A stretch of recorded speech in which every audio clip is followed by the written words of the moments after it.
L'épouse du cabaretier dormait à l'étage. En bas, dans la cuisine, son mari de 80 ans est surpris par 4 ombres qui forcent une fenêtre. Une main se pose sur sa gorge. Le bruit réveille la vieille dame. Elle comprend. Elle appelle à l'aide.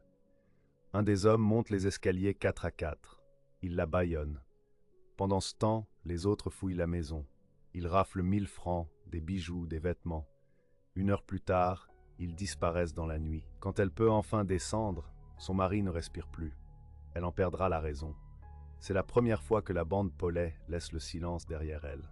Ce ne sera pas la dernière. 2 janvier 1906. Une ferme isolée en Belgique. Un couple de plus de 70 ans. Monsieur Louzy est malentendant.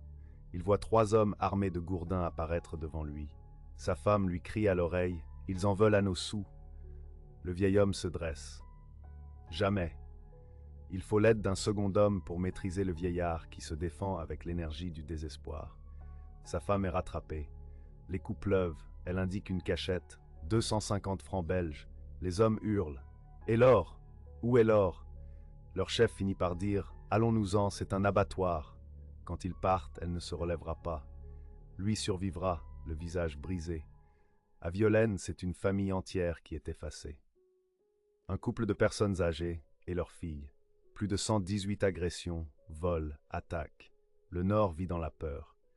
Abel Paulet est finalement dénoncé par son propre beau-frère. L'homme ne verra jamais le procès. Le jour de l'exécution, plus de 10 000 personnes sont là. Les 3 complices passent, terrorisés, silencieux. Puis vient le tour d'Abel.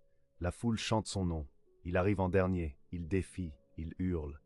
Ses derniers mots sont pour la foule, juste avant que le couperet ne tombe. La scène a été filmée, les images n'ont jamais été diffusées.